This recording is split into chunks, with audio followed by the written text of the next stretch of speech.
Hello, and welcome to a special episode of Planetos Podcast, a podcast dedicated to the fans of George R. R. Martin's The Song of Ice and Fire and HBO's The Game of Thrones. Spoiler warning, the show will cover all material, the books, the novellas, the histories, quotes, and interviews by George and the showrunners, and the episodes of the show and its commentaries and bonus material. I'm one of your hosts, Brett. You can find me on Twitter at HomelyPillow. And I'm your other host, Travis. You can find me at Sear_Travis on Twitter. We hope you enjoy tonight's show. Wow. We are broadcasting just 30 minutes after that episode ended. Episode 5, the penultimate episode of Game of Thrones. The Bells. The title is The Bells. And we're going to get into that, why that's the title, what that meant in this episode. There's a lot to unpack. Yeah. Wow. All right, guys. So first of all, we want to welcome back to the program Dr. Fumbles, Ben, our friend. Ben, welcome back to the program. Thank you guys for having me back. Yeah, like you said, there's a lot to unpack on this episode, and I started unloading on Brett, and he was just like, just come on. Well, we're glad to have you, but we do have a special guest with us, a brand new guest to Planetos Podcast, Gene Blanchard, right? Did I get your last name correct? Yes, sir. All right. We're super excited to have you on, too. Yeah, we're very excited to have you on. Gene has a lot to say on Twitter, interacts with us quite frequently, so we're excited to get his take on this episode. So, Gene, introduce yourself and tell the folks where they can find you on social media. I'm Gene. You can find me at, I think it's at Blanche344. I'm really glad we're podcasting tonight because our last two episodes, we've had to delay the recording until Monday nights, and I don't think I could. I'd be up till 2 or 3 o'clock today anyways. Oh yeah. No, I was outside. Reading. I was outside, and I was just like, I had to walk outside, and I was just like, I don't even smoke, but I feel like I need a cigarette. Oh no. I had my cigars on deck, and I was just like the moment where you smoke, like staring just into the darkness. That's what I was doing. I was doing. Yeah. Yeah. If I could have vaped in my hotel room, I would have been chugging along. All right, so let's just get right into it. So we're going to start tonight by just giving our initial reaction to the episode, to some of the events. We'll break down what happens in the episode. We'll go through each character and each plot, and then kind of wrap up with some questions and some speculation of where things might go. So, Gene, you're our guest, brand new to the podcast. Why don't you kick us off with your initial reaction to this episode? I did get some satisfaction because I always thought that Daenerys was going to turn into her father a little bit. But on the whole, it's supposed to be it's the penultimate episode to an awesome series, and it just feels like they're just throwing shit against the wall, seeing what's going to stick. And I didn't like the Jaime and Cersei death scene. I don't know. It was great spectacle. It had shock value, but I didn't feel anything. I barely felt anything when Sandor killed Frank and Gregor. Oh, okay. That's great. I think you hit the nail on the head there. It's just been a spectacle. This whole season to me has felt like a spectacle, and it's really lost sight of what made Game of Thrones Game of Thrones. This show wasn't about all these battle sequences. These aren't what made the episode. It was leading into those battle sequences. And just like you hit it dead on. A lot of the emotional parts fell super flat in this episode. I want to not push back, but it's kind of like the Battle of Winterfell, where it kind of in a vacuum, the Battle of Winterfell is great. It's a great episode, but then when you apply it to the rest of the season, or the rest of the series, for instance, it doesn't quite work. And just I thought the episode was very, like, if you took last episode and this episode and that was the movie, it establishes enough to make this episode great. And I think it was a great episode in a vacuum, but I do have problems. I don't think it was trash. I don't. But the cinematography was fantastic. Oh yeah. The way it was shot was great. But it was one of the most beautiful episodes. There was just me and my wife were sitting there watching it, and like the only scene that hit me on an emotional level is Sandor and Arya when he's like, "Go home, girl. If you follow me, it's death." That was like the wrap up. Sandor and Arya, the respect they had for each other. He wasn't going to let her throw her life away and go down the path he did. Yeah. So that was just like, that's awesome. And I got to say, I was completely wrong with my my Clegane theory. So, is it a tie? I think it was. Whoever landed on top. I thought I didn't expect like Arya to show so much humanity, and then she like the Hound brought her back from the brink, which was even cooler. I really did appreciate that. I did, but the human side of Arya that we've seen develop over the past couple of episodes has kind of been weird because we spent so many seasons pulling her away from that to, in like 3 episodes, bring her back. Felt insanely rushed. I agree with you in the rush part of Arya, but I think it's a great improvement over last season Arya, where she was just stiff and wooden and seemed like she was this. She kind of reminded me almost of like just a killing machine last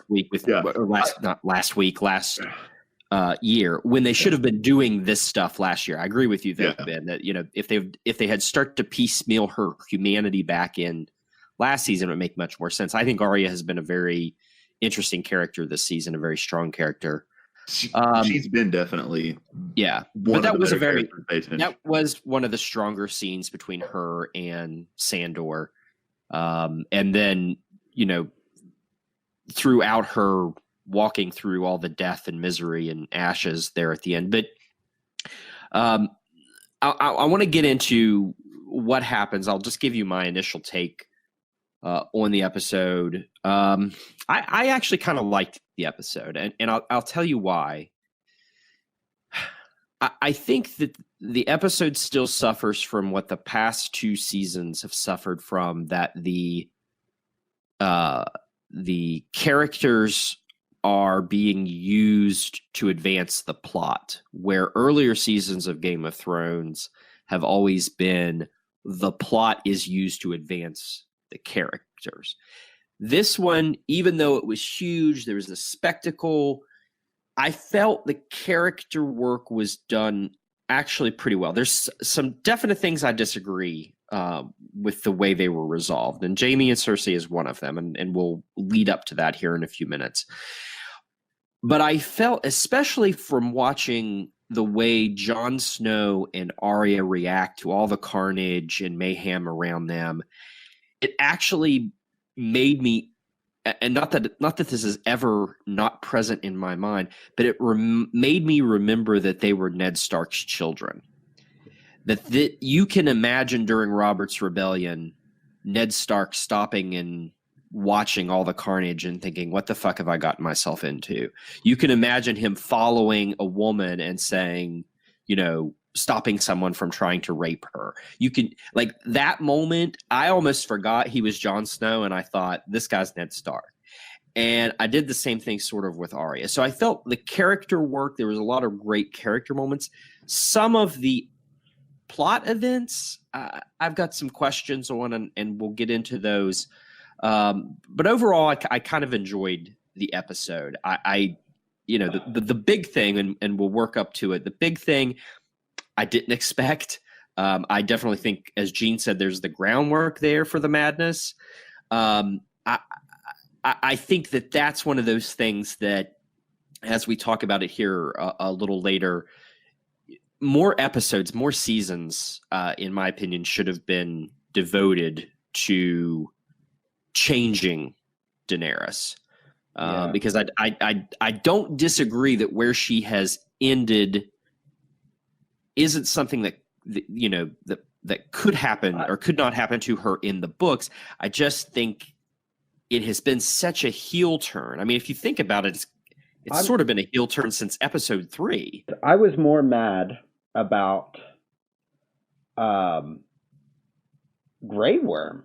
What the fuck was that? That was and then going rogue. Well, it's another character turn happening so quickly. We've spent all these seasons turning Unsullied, the Grey Worm, from this unsullied, heartless, soulless bastard that just listens to Dany, into a caring human being, and now he's lost his only connection to humanity. Oh, okay. Missandei. All right. Okay. And now he's right back into. Okay, you're making that scene make sense. Okay, so I'm less mad about. Never care about anything, kids. Wait, what? What did you say? I said never care about anything, kids. That's the moral of Grey Worm. Yeah, but basically, keep on drinking whatever haterade it is, because as soon as you care, you're going to get crushed, and you're going to have to become a soulless killing machine again. But that welcome scene, to adulthood. Yeah, but that scene makes a lot more sense now that you kind of laid that out there, because I didn't think about it, because I was just like, what the fuck? Like, you're killing unarmed people who laid down their swords. Well, and it kind of reminds me, and I agree with you there, that these are people who surrendered, and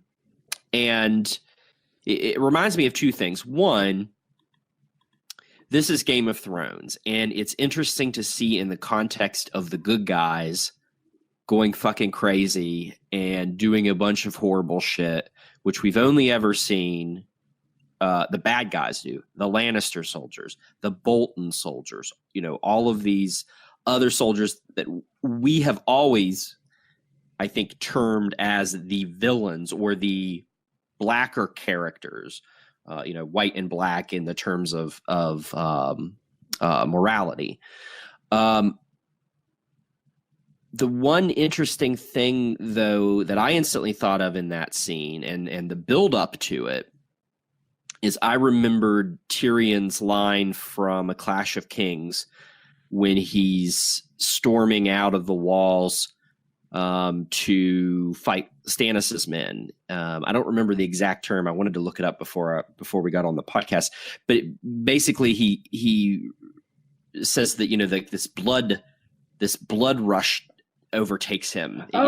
He's drunk with battle. And I have that. Yes. I have that in my notes. And that's drunk with battle. Yes, and that's something that Jaime told him. Jaime related to him, and so Tyrion. I forgot about that part. Yeah, Tyrion remembers that and says that in the moment, and so we open on Dragonstone, and I'm just going to run through some of the things that happen here, and let's just kind of react to all of the events on Dragonstone. So first of all, we have Varys sending letters. He is sending, or he's writing letters. We assume he's sending these ravens out that are saying that Jon Snow is the rightful heir to the Iron Throne. He was hidden by Ned Stark, and we see a bunch of them rolled up, assuming that he's sending them.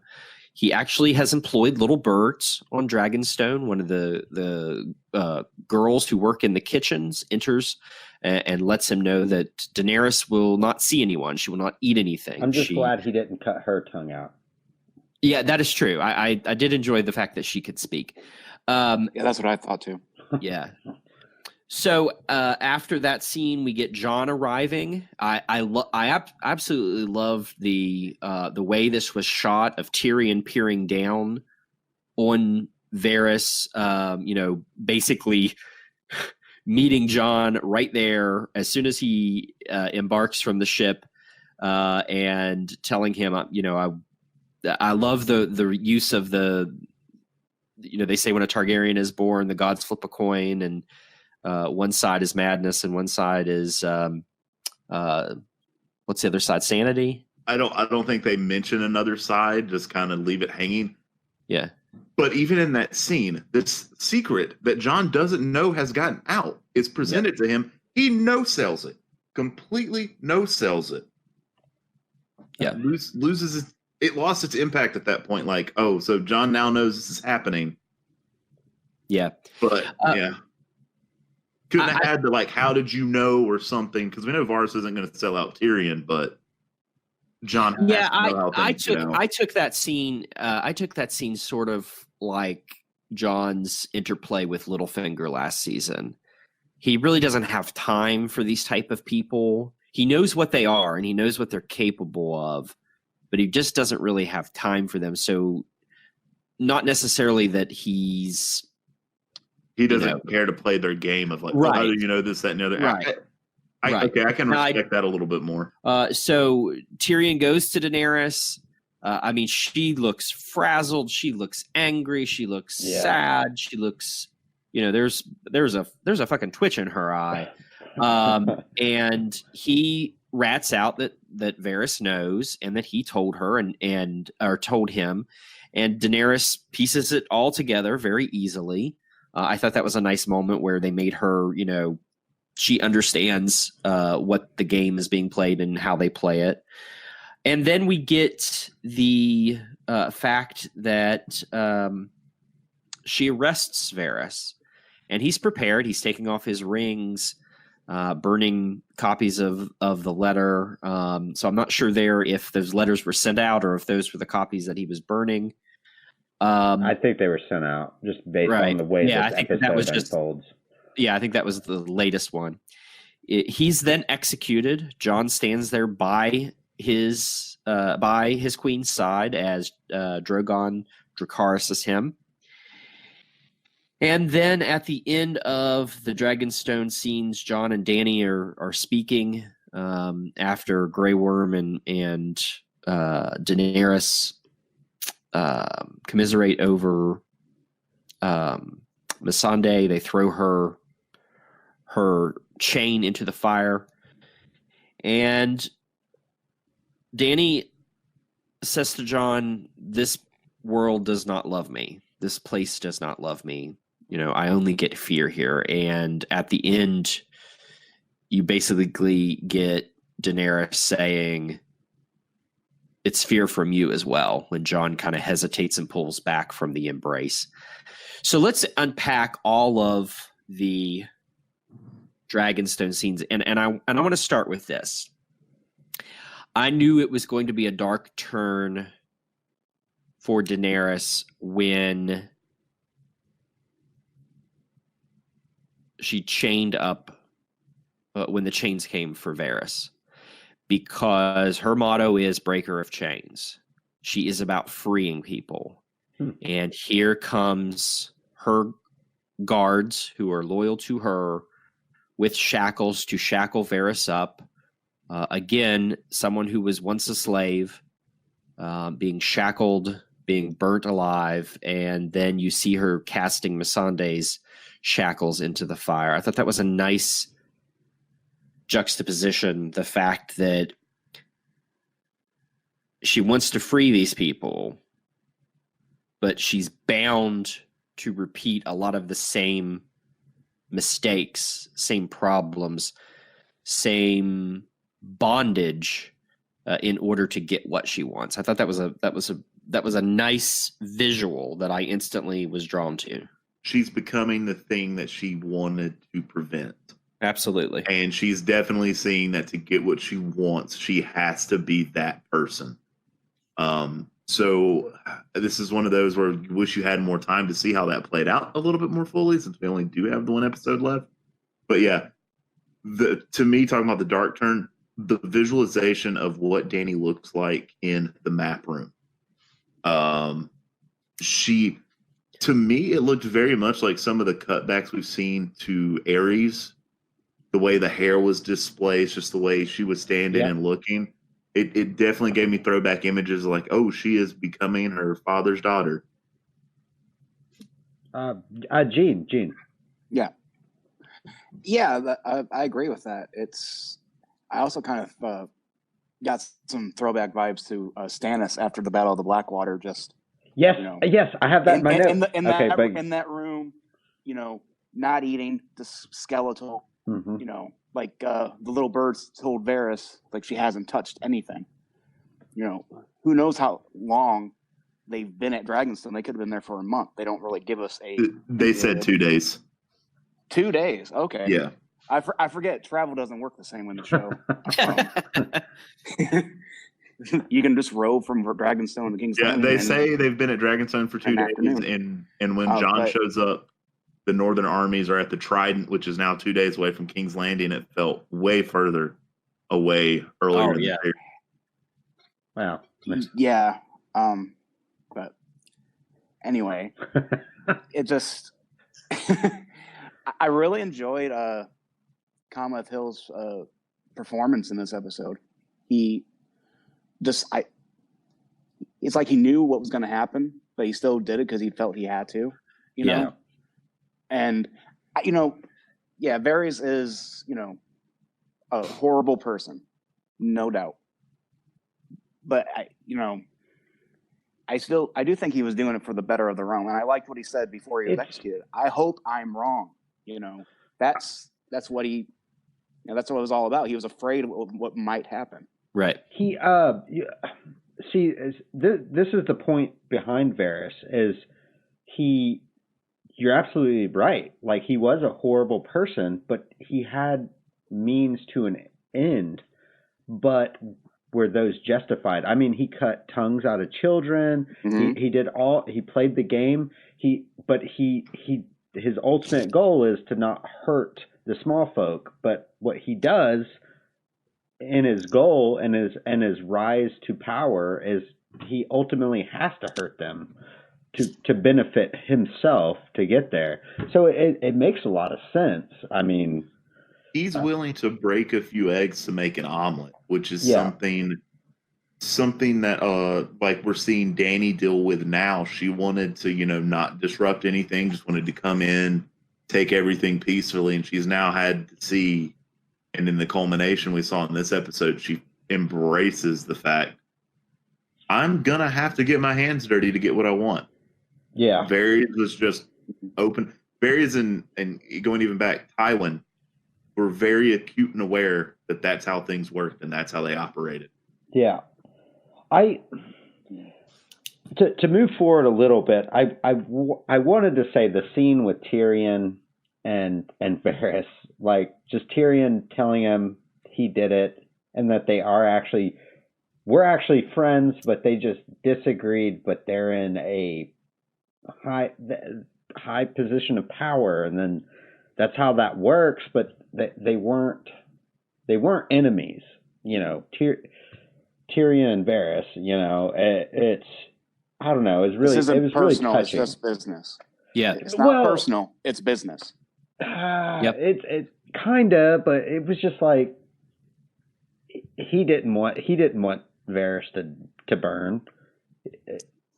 Well, no, I don't think he did, and what was really surprising. So I actually agree with Gene. I think Gene's saying that Tyrion outranks Varys in that scenario, that power structure.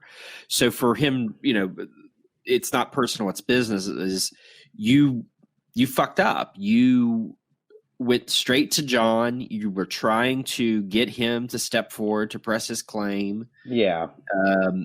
So he's doing what he's required to do to the queen. What surprises me more, and you get a shot of his face that he's not necessarily supportive of this, but it's after the fact, is Jon. Jon's standing right beside her. Drogon emerges from the shadow, roasts Varys, and then Jon gives her a look. So I'm kind of thinking, I think he has some reservations about what happened, but I'm not so sure. But back to my earlier point, maybe he doesn't necessarily think that Varys is someone that should be kept around. I don't know. How did you all think about that? Why, Jon standing right there beside Daenerys and reacting after the fact? Just to refresh something real quick, does the Drogon execution scene happen after Jon and Dany have talked in her little throne room area? I think it happens before. Happens right before, and then Dany blames him for having to do it. Right. Okay. Yes. Okay. Yes. And she blames Sansa. She says Sansa killed him just as much as I did. Yeah. Yeah. I mean, I don't know how to feel about it, because I feel like we've kind of talked about earlier, this death I feel like should have more impact, but fell flat because of execution. Tyrion and Varys are the only ones that really gave the scene some depth. Jon's facial expression towards Dany, and I mean, we've seen Jon kind of question Dany's motives ever since he found out that he is Aegon Targaryen, not Jon Snow. So I feel like at this point, he's now starting to question everything she does, and this is just another step on that ladder. I guess it'd be a rung if it's a ladder. Well, still, it's everybody understands that that metaphor. You're good. I don't know. I mean, I think Jon still, he's still thinking in the terms of, he doesn't want the burden to be I shouldn't say the burden. He doesn't want his claim to cause any problems. He is kind of like, again, like Ned Stark, he wants this war to be over, and so he can go home to Winterfell. And so I think in that regard, he's willing to take the steps necessary to get Daenerys where she needs to be. And if that means someone has betrayed her, let's execute them and move on and get this done so I can march my men back north and we can have peace in the realm. I think it's only toward the end of the episode that he obviously realizes, I've made a huge fucking mistake. And we'll talk about that when we get to it and where that's going to lead. So the final scene at Dragonstone is the throne room. Daenerys, Grey Worm, and Tyrion. And Daenerys is leading right off of her conversation with Jon that fear is all I have. And mercy, I have mercy, but it's for the future generations that we're going to save, and we're going to build an empire for. Tyrion is obviously imploring her not to hit the city. There's millions of people who could die. Think of the children, all of that. And he tells her that there will be a signal. The city will ring the bells if they surrender. They'll open the gates if they surrender. So please, if that happens, everyone back off. And she instructs Grey Worm to do that. She never. This is something I noticed the entire time with Tyrion's talking about the signal. No one he told this information to ever acknowledges it. They never say anything. Well, she nods at Grey Worm. Yeah. To go on and do what she told him to do, not really acknowledging what Tyrion said. But it's left to us as viewers to be like, okay, she's saying, listen to Tyrion. It's not till, as we'll get to later events, we understand, nobody was listening to Tyrion this whole time. I think you're kind of right, because I think we're going to get Tyrion not seeing it that way. He's going to see it the way he sees it. The bells didn't go off, but then they did go off, but at one point, but it was already too late. He's going to think Jaime did that. Jaime didn't do it. Tyrion's going to, I think, hold that against Dany, and we're going to get a. Let's wait till we build up to that. Yeah. But, I you're agree both with right. You're both right, though. Like, it's I think left you up can read to it. us. Yeah, you but can read it. You can read it either way. But I do like that thought. I think that that's an interesting. I didn't read it that way, but I can see that being something perhaps that she's already talked to Grey Worm, because we know that they've been spending time together in the wake of Missandei's death. All of that. Gene, what are your thoughts about that final scene on Dragonstone? I hate to be a parrot, but I agree with you guys.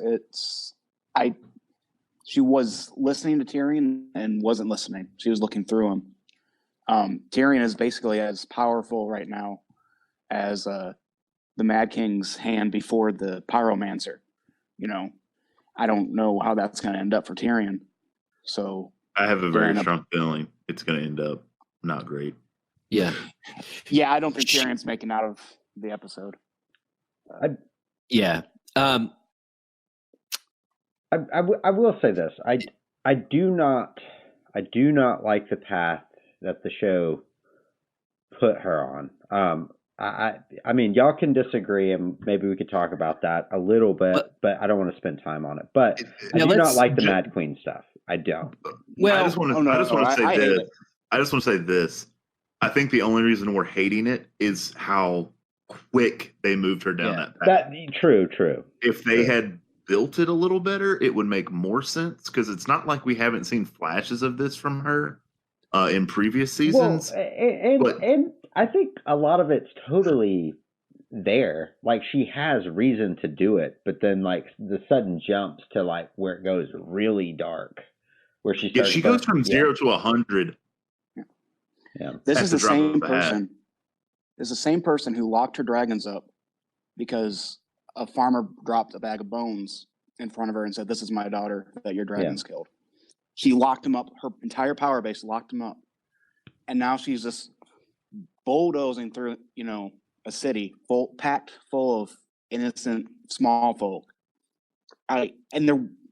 They cheered Ned Stark's she lost death. a couple dragons. Nobody's innocent in that city. Well, that's true, but the crowds, people are a horrible, dumb animal. So they've been building it since, I don't know, the first episode of this season. I don't even remember in season 7 them building a heel turn. But at least they put more work into it than, some things they've done. Dorne, but yeah, I think that, and we'll talk. Let's hold most of our thoughts until the end, because that's the heel turn. That is the moment where everything happens, and we can argue over timing and all that, and I still believe it's been too rushed, but we are where we are, so we've got to take what we have. All right, so let's move. So the final thing. Tyrion turns to leave. He's walking out of the throne room on Dragonstone. And man, I just got the image. If you go back and you watch it, look how Daenerys is just perched up there on that throne, staring down, reminding me of like an image you would see of Visenya or Rhaenyra when she's finally made her turn. And it's almost she's kind of got her arm just kind of arched up on the stone of the throne on Dragonstone. She just patiently waits for Tyrion to take like 1, 2, 3, 4, however many steps, and then she says, "We caught your brother trying to sneak through our lines." Oh, man. And he just turns around like, "What?" And she says, it seems he hasn't left Cersei after all. And then she gets really dark and she says, "Betray me again, and it will be your final betrayal." I hate that she was right too about. I wanted her to be so wrong about Jaime. I wanted Jaime to be there to kill fucking Cersei, and no, she was right. She says, "Fail me again," and instead of betray. Yeah, she does call it a failure, not a betrayal, even though it's basically the same thing. I think. I mean, well, I guess we'll get in that scene a little bit, but she's definitely gotten to the point where, like you said, she's sitting on that throne. She's power hungry. She's drunk on the power that she has there. And it's just kind of like, well, everybody, I know I'm smarter than everybody in the room, so allow me to tell you how things are going to go. She's not listening to Varys anymore. She's barbecued him. She no longer cares about Tyrion. The only person she's really got any confidence in anymore is Grey Worm, who has become back to, as we mentioned earlier, the murder robot that will go do whatever she says now. So I don't necessarily think she's drunk on power. She's pissed, and I mean, your best friend, your advisor, gets her head cut off in front of you. I mean, like, I would do that for it, but like, I don't know. It's war. People are going to die. I mean, it's not a. I don't know. I understand her motivations. I don't think she's crazy. I think that later on, there's a hill turn where it is very Battle of Blackwater Tyrion vibe. But I don't know. It just sucks because they like humanitize like Cersei at her very ending moments, and now we're gonna have to deal with supposedly crazy Dany. But yeah, the fact that Dany's actions were so atrocious that you empathize with Cersei shows you how far off the deep end Dany has gone. Yeah. Yep. Gene. Yeah. Yes. Yeah. Yeah, it takes a lot to make Cersei feel sympathetic to me. I felt sympathetic for her, during the walk. All right, so the next thing that we see is the northern host camping outside the walls of King's Landing, I believe, and they're preparing to march the next morning. And Tyrion has a request for Sir Davos. I think he wants him to put the dinghy at the certain position under the Red Keep, so Jaime and Cersei can escape. And then Tyrion goes to free Jaime. I thought it was a really touching moment between them. I thought it was a nice final scene. There was one line in here that kind of frustrated me, but I took it as Jaime kind of being sarcastic. It's when Tyrion's, pleading with him, you need to go and you need to convince Cersei to back down and to give up. And he says, think of all of the innocent people in the city. Tyrion tells Jaime to, get Cersei to give up. Think of all the innocent people. And Jaime says something like, I never really cared for all those people anyways, which again, I think it's Jaime just being sarcastic and kind of, here I am shackled again. Fuck my life. I'm going to give a little shit to my brother. A lot of people were taking that as, oh my God, Jaime killed the Mad King because he was going to blow up the city. I mean, I get that. It's an unfortunate line, but I think it's just Jaime being a little sarcastic in the moment. I don't think he really doesn't care for the innocent people. I don't know. Jamie's, I kind of agree with you, but then again, I don't know what the writers there's are writing. I mean, we're talking about heel turns for Daenerys. There's heel turns for Jaime Lannister. Yeah, no, and I understand. No, I'm agreeing with you that I think that's fair to say. Maybe he actually doesn't care for them. I still think he does, but it was just a very strange line to include. It might have been Davos Fingers, and I feel bad if it were them that mentioned this, the Davos Fingers podcast but and I'm pretty sure everyone who listens to our cast knows who they are because but they it might have been them, it might have been someone else, but someone on a podcast somewhere said, these characters, we get frustrated with them, and we say it's bad writing sometimes when they take 2 steps back, then they take 3 steps forward, then they take 4 steps back, and then they kind of keep going. But that's what life is. I mean, we do that. We do that as humans. Sometimes we progress. You get into a dark place. You go back. Just right. Worse than you were before, and then you bounce around sometimes. So I don't think it's necessarily bad writing. Sometimes, sometimes it is, but sometimes it's not, and sometimes it works. So, Gene, what did you think of the scene between Tyrion and Jaime? Tyrion setting Jaime free. I liked it. Like you were saying about the Jaime saying he never cared about the small folk. I think it was Jaime trying to be, cocky, confident, big brother Jaime, Right. Trying to make his little brother feel better about the situation. And I really liked Tyrion saying, "You're the only reason I'm alive," not talking about freeing him, talking about you're the only reason I made it through childhood. Like, that's one of the few times that I can remember off the top of my head in the series where they've really shown that kind of brotherly affection that the two of them had in the books. So I appreciated that.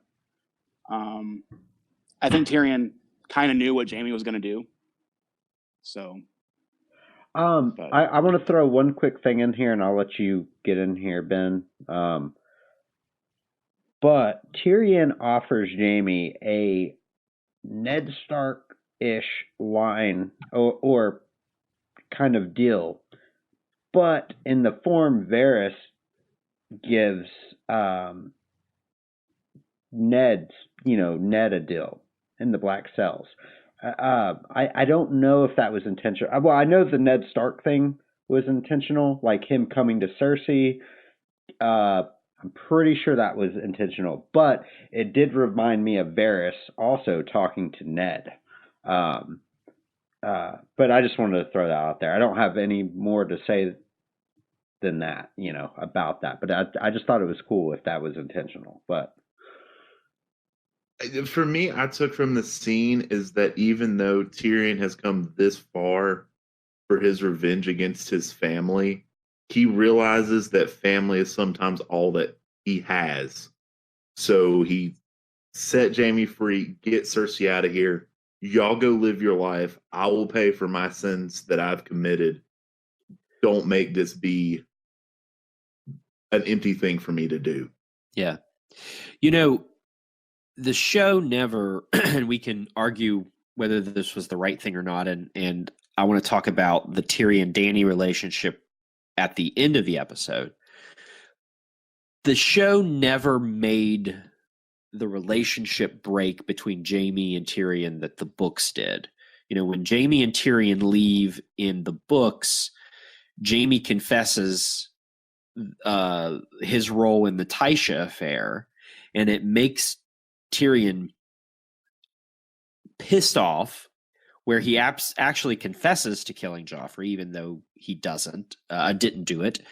And they leave on bad terms. In the show, they left on good terms, even though Jaime then finds out that Tyrion killed Tywin. In this moment, and we'll talk about Cersei here in just a little bit, but in this moment, you can see, I can justify what Tyrion did by releasing Jaime, right? Yes. I can even now justify the fact that because he loves his brother so much, and he knows that his brother loves their sister so much, he's almost justified in saying, that's who Jaime loves, and I want him to have a happy life just as much as he has always wanted for me to have a happy life. So I may disagree with some of the things that happened with Jaime and Cersei in this episode or episodes ago, but I understand that motivation from Tyrion show character that he loves his brother and his brother loves their sister, and he just wants them to be happy and to leave and just go away. This will all be okay if you just go away. And everything Tyrion said, even going back to the dragon pit scene back in season 7, he's been trying to talk Cersei off the edge. It doesn't have to be as dire. So this is his Hail Mary. This is his last chance for a conflict resolution where not all the Lannisters or a majority of the Lannisters end up dead. And that went swimmingly. Well, Tyrion is still alive somewhere. That's true. That's true. Yeah, and there's elephants somewhere that we're never going to get to see either. Yeah. They're on the edge of the shot. You couldn't see them. They were doing stuff. Sorry, we spent all of our CGI budget on dragons. Well, speaking of the elephants of the Golden Company, so our next few scenes, our next few moments of the episode is the tense buildup. And I thought that this was done remarkably well, perfectly shot. The music was tense. I was twisting and turning in my seat thinking, oh my God, when is this battle going to happen? But, you get the scenes of the Iron Fleet preparing. You get the scenes of the Scorpions on the walls preparing.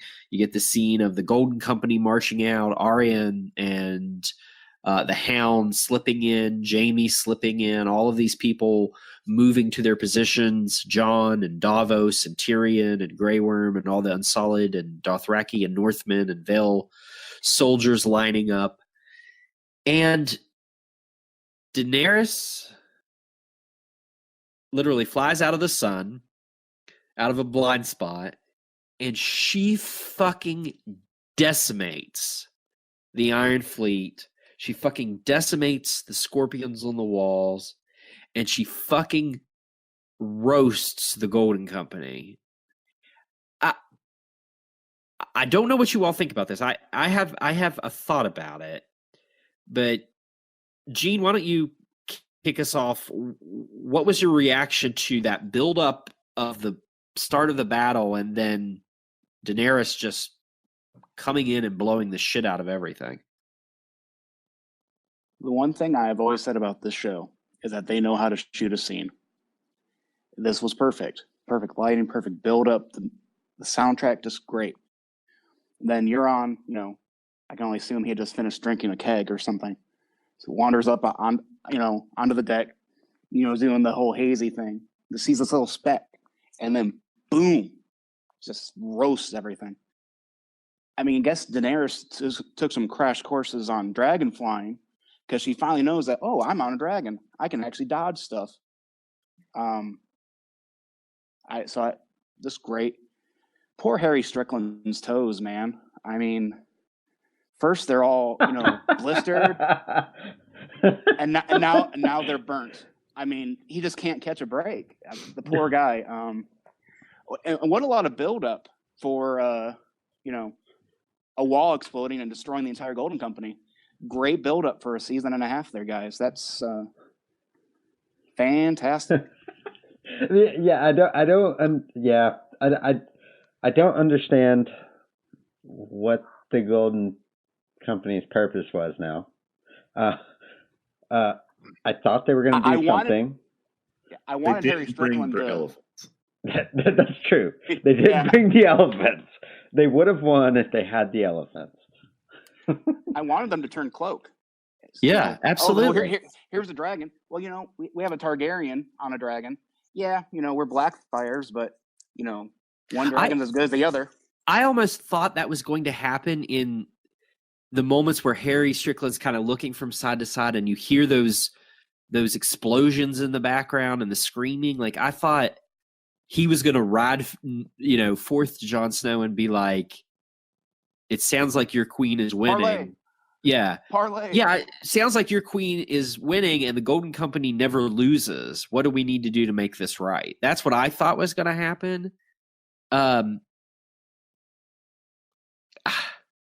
Here's what I'll say about Ben. You haven't gone. Why don't you go ahead and then I'll jump in here. I was going to say, while it was beautifully shot, the fact that all of the sudden nobody can get an arrow off on the scorpions was a little weird, because in the previous episode we saw 20, 30 of these scorpions fire, destroying the entire Targaryen fleet, killing Rhaegar, and suddenly now they can't hit the largest dragon we've seen on TV. I will say, initially the dive bomb tactic works. The scorpions can't fire that high. So there were some ways it made sense, and other ways it didn't. What's really cool about that scene is that is the exact way the Red Baron fucked up a lot of people in World War One. He had his brother go at the enemy fleet, and then the Red Baron kind of led the group, but he would go up high and have the sun back him and dive bomb people and fuck up a lot of people, which is really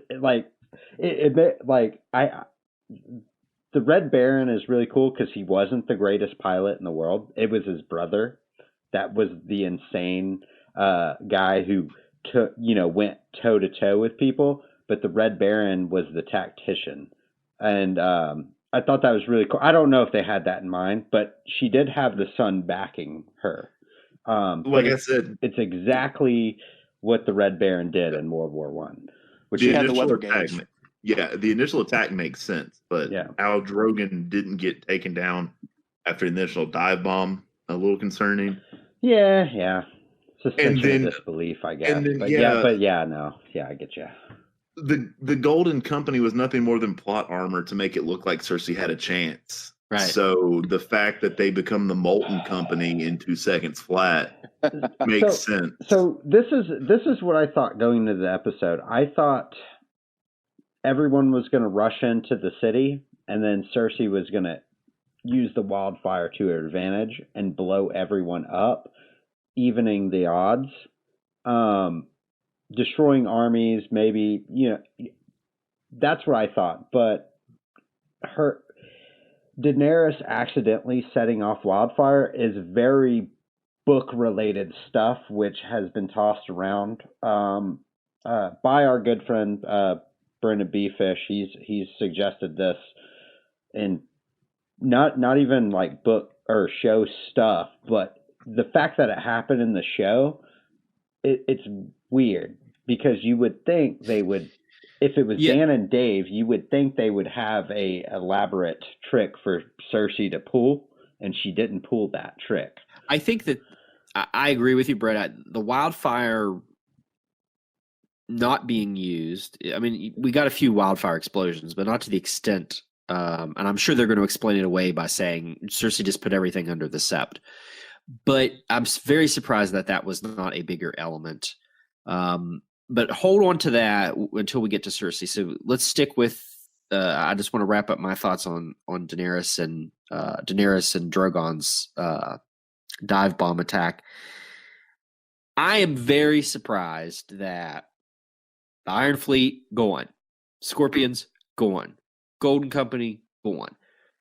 That was shocking. I thought, okay, Drogon's going to be hit a few times at least. The Scorpions are going to get a few nicks here and there. The Golden Company is going to charge into Jon's lines. Something.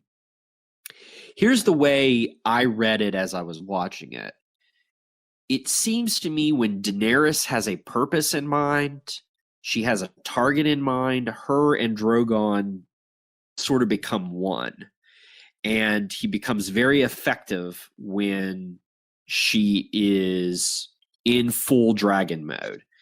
And I think the Spoils of War last season kind of shows that. I mean, yes, Bronn hits her, but that was a weapon that she wasn't expecting. She was expecting this weapon here.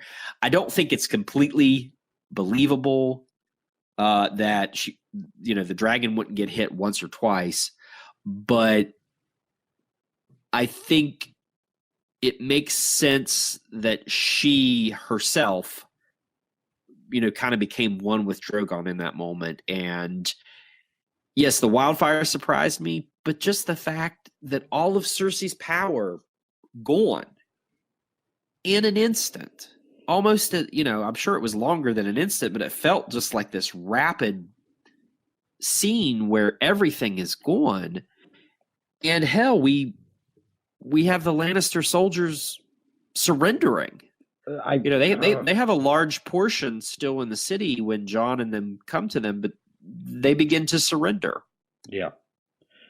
I mean, Ben put that scene in perspective for me, with the surrendering of the soldiers. It was very heartbreaking, though. It's still part of Cersei's, the fact that Cersei becomes a human in that moment. Oh yeah, right. Yeah, you all said that earlier, that she becomes a human standing there. The Iron Fleet holds Blackwater Bay. My queen is gone. The Scorpions will defend us. The Scorpions are gone. The Golden Company, they're gone. Well, they were just sellswords. The Lannister soldiers will protect us. They're surrendering. So we have the moment where the Lannister soldiers surrender, and I love the sequence of people shouting out, "Ring the bells, ring the bells, ring the bells." Dany's perched on Drogon above, screaming or roaring, and the bells begin to ring. And Tyrion is happy. Cersei is crying. She knows it's over. Everything is done. And then Dany goes fire and blood. And I hate using them. Hold on, Gene. I want to say this, and then I'm going to turn it over to you. I hate using David and Dan to justify anything. They're inside the episode. But they described their reasoning for Dany doing what she did. And I kept saying all along, I kept saying to my wife, why doesn't she just go straight for the Red Keep? I mean, if she can bypass these Scorpions and everything, why isn't she just targeting right for the Red Keep, right for Cersei, in that, be done with it? And I hate to say it, David and Dan kind of made sense in the moment where the bells start ringing and she turns and she looks at the Red Keep and she sees it, because that's her point of view. If you watch the scene again, she turns and she looks and the Red Keep is there. And they described it that this becomes, in that moment, it becomes very personal for her. This is where her ancestors ruled. This is the city her ancestors built. She wants that. She wants that it becomes personal for her. I also kind of read it in the fact that she's thinking, you made me do all of this. You made me lose Missandei. You made me lose 2 dragons. You made me lose half my men. I had to fight this hard to beat you this easy, Cersei Lannister. Fuck you. I'm coming for you. That's how I read it. Gene, how did you read it? Yeah, I'm a wrestling fan. Anyway, and you're just like, oh God, because she's looking at the Red Keep, and you're like, she's about to leg drop Macho Man. And sure enough, but what I don't get, she's looking at the Red Keep, but she doesn't attack the Red Keep. She attacks the houses. That's what I don't know. I wish we had a point of view of what she was thinking on the dragon. Or maybe, I know they don't have warging in the series, but maybe Drogon was in control. And Drogon saw all this and just wanted to light it on fire. I don't know. Well, I'll let Ben step in here after I say this little thing. Because in my notes I had, she became a dragon in this moment. It's kind of like someone was like prodding her, like cattle or like an elephant or something, like just kept poking her just to awaken it. And now it's awoken and we're getting the wrath of what that can be. And it's not right what she did, but I don't I think people snap, but we don't have dragons. Us as individuals do not have dragons. So it is very scary. But Ben. To me, it just the bells were the breaking point. I feel like that's the point where we suddenly have the Mad Queen. That was the symbolism and everything. The bell tolls, and the end of nice Queen Daenerys is over. Here comes fire and blood. You have tainted and ruined my ancestral seat where my ancestors ruled for so long, where they raised dragons, a city that was built up around it. These people, there's no innocent in war. These people are the same people who have cost me Missandei, have cost me my fleet, have cost me men, and I'll take no prisoners. Just everybody can get it. Everybody got these hands this episode. Okay. All right. She says it earlier in the episode to Tyrion in the throne room. He says, not everyone in that city is innocent for sure, but not all of them are at fault for what Cersei has done. Some of them are doing this out of fear. They're rushing to her or they're supporting her out of fear. And she matter-of-factly says, doesn't matter. I'm going to protect the future generations. So I think in her mind's eye, in that moment, burning the city. And again, this is just my initial thought.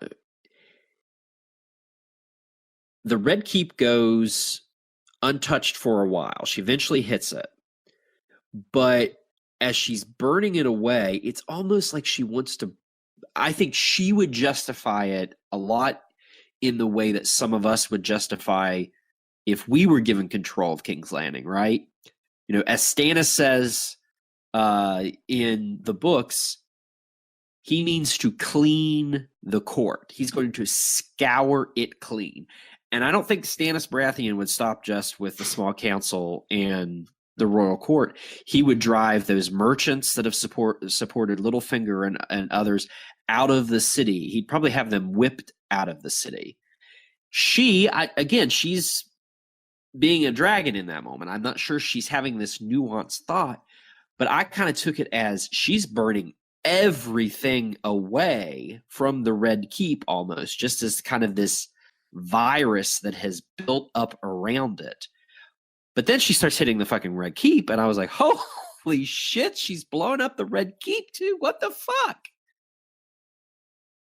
Also, that I was always a fan of, like, a dragon flying over the Red Keep was, that vision from from the earlier seasons. I was like, that's it. Danny had done that in season 7. That's where that comes from, and then you see that exact same thing this season. So I was wrong about that one too. I was wrong about how Clegane Bowl gets initiated. I was wrong about this. I was wrong about this whole entire fucking season. But that's the way it goes. That's all I have. The attacking of the Red Keep, something to me, and hopefully we'll get to see some of the fallout in this next episode, is the amount of destruction that Dany has willingly brought onto this city now. She's got to clean that mess up if that's her throne. Like, does she realize the mess that she's just willingly given herself? Or she's like, don't care? I don't know if... she can't. I mean, she's pissed off at this moment. Cersei would know how to clean it up, though. If they would just buddy, they would be best friends, because Cersei blew up the whole goddamn sept and was able to sweep it under the rug. So before we skip past this, I do want to talk about how fucking nuts Euron is. Because even as he was dying, he was just happy. So we saw him jump off of the Iron Fleet. Yeah. And we have the scene of he and Jamie, or Jamie's trying to get into the Red Keep, so he's going outside the city walls. He's coming up through the caverns and the caves under it, and here comes fucking Johnny Depp, what that stupid pirate from Pirates of the Caribbean.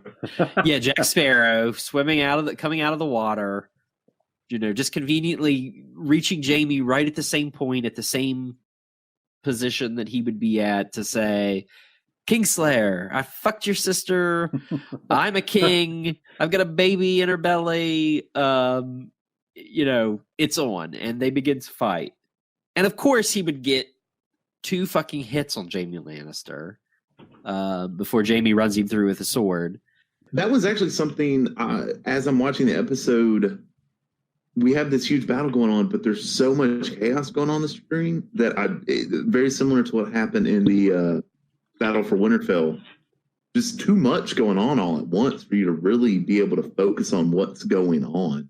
Yeah, it was a lot like the Battle of Winterfell episode. They reel it in a little bit when they focus on a singular character we'll talk about later. It makes it a little bit easier to follow, but there's a whole lot going on. I have to say that place where that boat was, that has to be the busiest spot in King's Landing. Because I swear that's like the 7th scene I've seen so far in the series at that spot. Yeah, because that's where they sneak somebody out of the castle there too. Isn't that where they sneak Sansa out? It's probably Sansa. Yeah, Littlefinger. It's Sansa, Gendry. It's where Davos sneaks back into the city. Right. I think Arya. It's where Arya comes out in like season 1. I'm surprised. I'm surprised there's no fermented crab there. Yeah. Oh, also the fight between Jaime and Euron, man. I loved it. I really did. I loved it, and I was disappointed because I'm like, Euron, I feel like you should be a better fighter than this. But the moment where Jaime like judo chops him in the throat with his golden hand, yes. I was like, yes. No, was beautiful. I was waiting for Jaime to use his fucking golden metal hand to like use it as like basically a heavy duty brass knuckle. Like why are you using your sword? Like I don't know. But yeah, it was. Yeah, I kept yelling, just take your hand off and beat him to death with it. He just didn't have to take it off. It's attached. Just fucking swing it, man. Yeah, just go crazy. It'd be better if it'd be so much more dramatic if he took it off and then beat him with the other hand. Use your attachments. I know you have other attachments. When he was reaching for the sword, I wanted him to take his golden hand off and to reach for the sword and pull it closer to him. That's what I wanted. Yeah. The entire episode would have been redeemed. Just give me something. Just give me something. But no, I can't. I don't deserve nice things. Just the visual of the throat punch and the sound that Euron makes. It was so great. Satisfying. Oh yeah. And you know what? Props to the sound guys. Okay. For real. Props to the sound guys. Yeah. For sure. All right. So Dany has gone full dragon. She's blowing shit up. She's burning everyone. The Lannister soldiers that surrendered, Grey Worm stabs one, and it's back on. Mass chaos. The northern host rushes forward. Jon can't stop them. Davos can't stop them.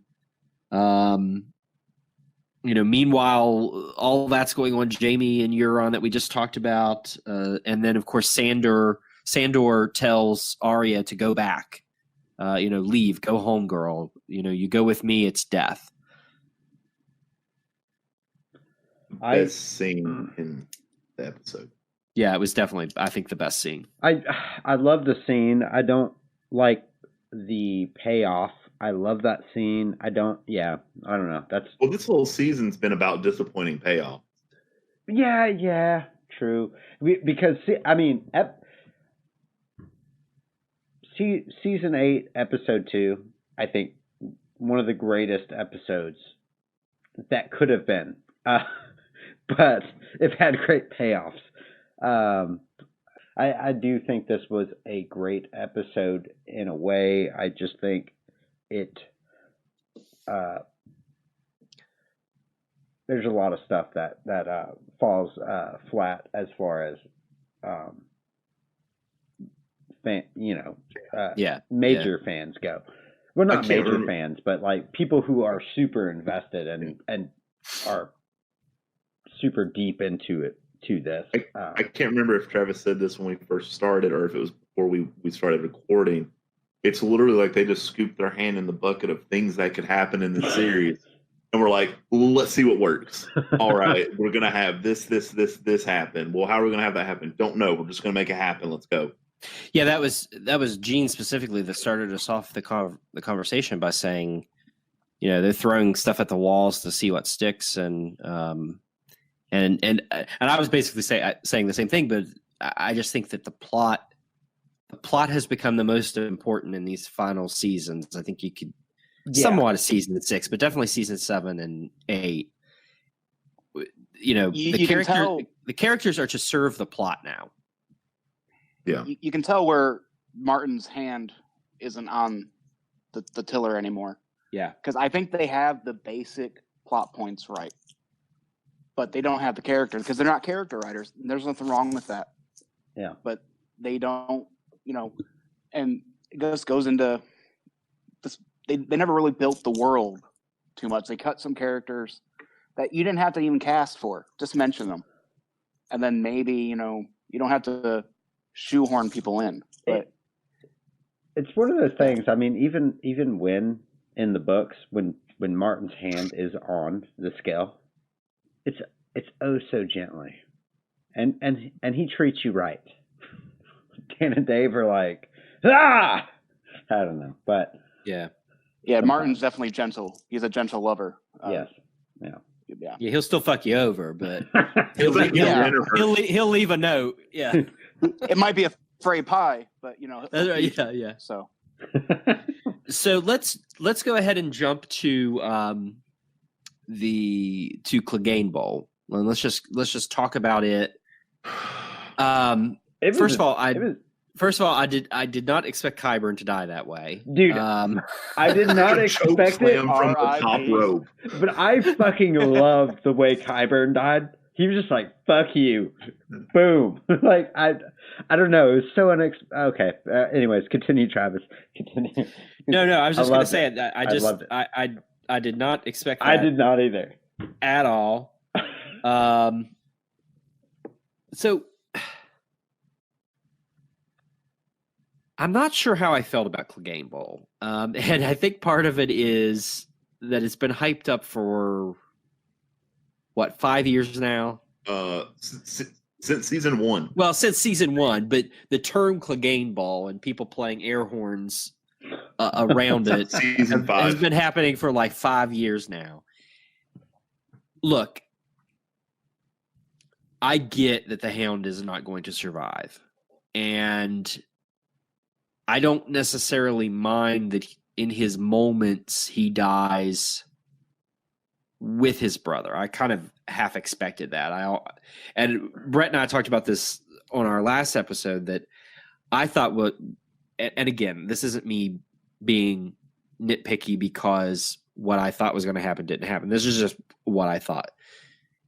I thought Arya was going to give up her moment to kill Cersei by going to save the Hound. That he was not going to be able to defeat the Mountain, and so she steps in to help him, and he still dies, but she either finally gives him mercy in that moment, or they have kind of the exchange they did that we've all talked about here, but at the end of their arc, or at the end of his final moments. I mean, I like the setting. I like that they were fighting on the stairs, and I like the fact that you get to see undead Gregor. But I did read something, and this was several weeks ago. Someone was saying, is this really a powerful payoff? Gregor is dead. He is not the same person. And, do we really want to see Sandor have to fight something that's not him. However, in this episode,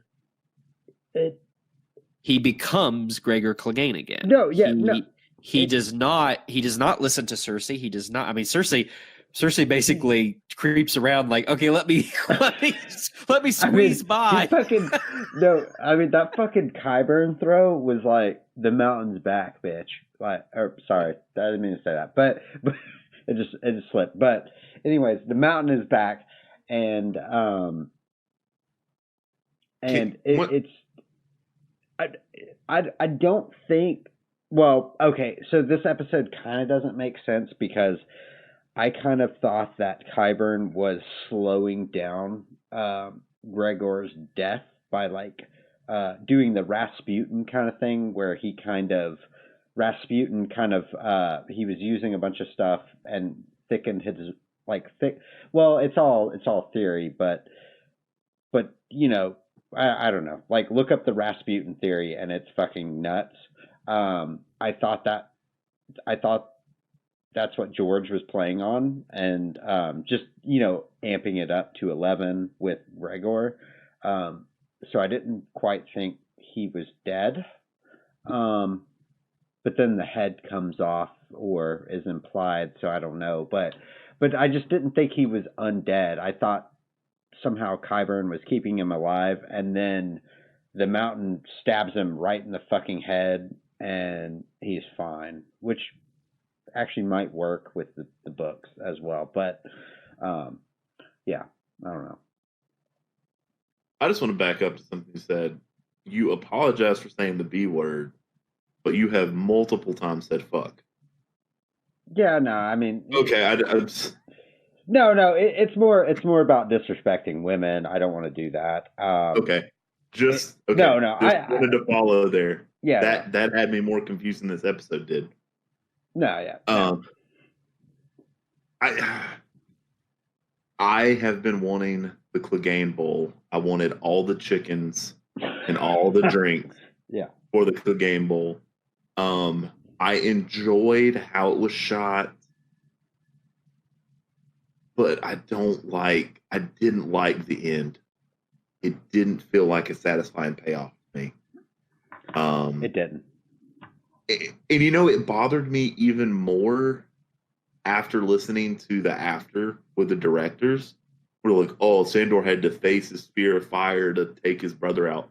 No, he had to face his fear of gravity because he was dying from that fall. That fire was never going to be an issue when he fell from the tower. Well, and it's like, the most messed up part is, I think the director, or Dan and Dave were not cooperating with the cinematographer or the DP, because if you looked at the Battle of Winterfell, he looks into the fire and it looks like he's scared, but then he looks up, like the camera pans up to the undead, like he got over his fear of fire, and that's why I don't watch the after the credit things, because it ruins it for me. Some of their takes. Well, that's the thing. I think when you're watching this season and you see some of their takes, you're starting to see the disconnect between the writers, the show, and what the fans have come to expect from the show. I'm not saying that your shitty fan fiction has to be shown on television, but we hold this show to a high standard because of how great the writing was through seasons 1 through 4. 5 felt a little slack, and then 6, 7, and 8, it's just like the time frame of everything has become elevated. As we're talking about, like, time and travel not meaning anything in the show anymore. That really, I feel like, became a problem in season 6, and it's just been exacerbated this season to a whole nother level. Gene, go ahead. Clegane Bowl never really. Doesn't mean much to me. It's one of the parts of the, show and books that I just don't really care about. As far as I'm concerned, Sandor can stay on the Quiet Isle. Just, keep digging graves. Yeah. But I like what Brett said in Battle at Winterfell. He wasn't afraid of the fire. He was afraid of the undead. Here's something that I can't, it's not flesh and blood. So he wasn't afraid of fire. And I didn't see the director's thing because I was actually able to watch it live on HBO. But I liked the fight for the most part. I didn't like how Gregor just goes right to the eyes. I was like, oh, great. He's going to, do another, Red Viper death. And then just right between the eyes. And I'm just like, what kind of voodoo is Qyburn using? Because every other, of these undead zombies, if they get hit in the head, they're done. Right. And the only reason he died was because, Sandor decided to, spear him through the wall. Right. Sandor used tackle. It was super effective. Goldberg, get your heart out. And you could kind of see it coming because the light was like shining through the bricks, and you were like, "Oh shit, he's gonna rush the mountain and knock him through this wall, and they're both gonna go tumbling down." All right. Well, any other thoughts on the Mountain and the Hound? Rest in peace. I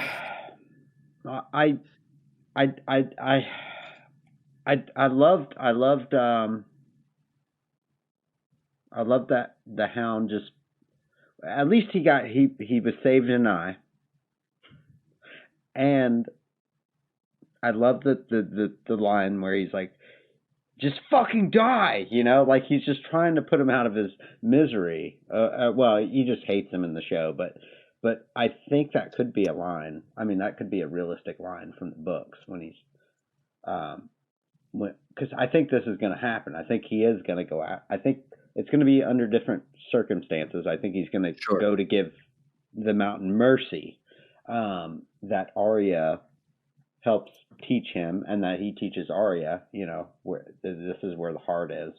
I don't know why any of that wasn't in there, and it bothers me so much, but I just love that. I love that line. I love that scene. I love Qyburn getting his shit thrown. Like, that was the funniest. That I laughed at that part because I was just like, wow. Because that was one of those jarring things that happened that I didn't expect to happen, but I was okay with, because I was like, yeah, that would probably happen. Like, people have been speculating about that for a long time. Like, the Mountain would turn on Cersei and Qyburn and stuff. So that, yeah, I don't know. I loved it, but let's continue. All right, so let's go to one of the big moments, shocking end for characters. Jaime finds Cersei, and he leads her down to the catacombs beneath King's Landing. The dragon skulls surround them, and their exit is blocked. They can't make it out. And they die. They holding each other as the ceiling comes crashing in. I don't think anyone, apparently someone on Twitter predicted this, because I was seeing a few tweets about it, but I never imagined that these two characters who have such, let's be fair, it's probably not out of the realm of possibility that Jaime, like an addict, would go back to Cersei in the books at some point. Yeah. But, and I get he's trying to save her, and no judgments there. This is a woman he's loved for a number of years, who had children with, who has a complicated relationship with. He himself is a complicated individual. I mean, I can dismiss all that. I just never thought Jaime and Cersei would die holding each other, having rubble fall on them. As much as I hated it, at the same time, like, it was kind of beautiful Like I did like that scene. It Jamie wasn't there to take up arms. He was there to save and comfort, and I thought it was nice. I did. And after we talk about this, I want to jump back because we forgot about Arya's running through King's Landing stuff. Well, I want to end on Arya's. Yeah. Okay. Gene, what did you think about Jamie and Cersei? Yeah, in a way, I definitely understand Jamie going back because most people have been in that kind of relationship where you get out and you go back. But my problem is Euron saying, I slept with the queen and all that, and I thought that might do something to Jamie. But it's just, whatever, I guess Jamie's matured in the show. So probably a couple seasons ago, he would have just strangled Cersei. But that's a good point. Yeah. I just have to go quite a few seasons back for him to strangle somebody. Yeah. He, I don't know. I like the scene between the actors because I like both actors. But the characters, I just didn't see that happening. And, you can kind of say that the prophecy was fulfilled because Daenerys is the younger, sibling. So, if you want to cross your eyes, and look through a cloud, it's kind of the same. Someone, are you all familiar with the Game of Owns podcast? Yes, I've heard of it. Okay, so their thing is they ask for listeners to send in their owns for the episode or whatever. And someone tweeted at them, own to Maggie the Frog for sending us on the fucking wildest goose chase ever that had no fucking payoff. Yeah. Oh man, but it's funny you say that because like these haven't mean like they built right. And they meant nothing. Well, and to be fair, the Valonqar does not exist in the show canon. But I mean, but then again, like Daenerys, they never said she wasn't fertile in the show, and then somehow they retcon that, and so. Well, who the fuck knows if that's going to matter now? Yeah, no, it's not. Sorry, I'm just going to interrupt. What color are Dany's eyes in the show? Blue. Oh, well, see, Arya owes somebody a green eye somewhere that we haven't got to see yet. Right, and the Lannisters have green eyes. I mean, and actually, Lena Headey actually has green eyes. So everyone thought, okay, well, she's clearly going to be the one to kill Cersei. I didn't know. Wait. I didn't know Cole was going to be a part of this episode. But... Sorry, I just watched that episode and I was like, what is going on in this episode? What the heck? Brett tagged me in a comment before the episode of like how disappointing it was. And I watched it. Well, that was, yeah. It was another person who posted it, but I watched it and I was like, I can't agree more. I have no idea what the point of this episode was other than setting up something else, but I don't know what that something else is. It's a tragedy. I just so let's and we want to get to that at the end because I think we may have some thoughts on perhaps where it's going to go. Yeah, so anything else on Jamie and Cersei? Ben, did you have anything? It was just a disappointing payoff. Yeah. I really would have rather seen. This show doesn't always give us what we want, but it usually gives us something like a character dying. Usually, if it's an important character, there's a meaning behind it that means more than what it is. And I don't feel like we got that with. I mean, Cersei's been the worst villain for so long. You wanted to see her get her comeuppance, I guess, in a better way than what we saw as that payoff. Even though we've talked about it, you've humanized her a little bit. She literally watched all of her plans fail. Her knight in shining armor of her brother comes out of the rubble to attempt to save her, and fails her like everything else did in the episode. Yeah.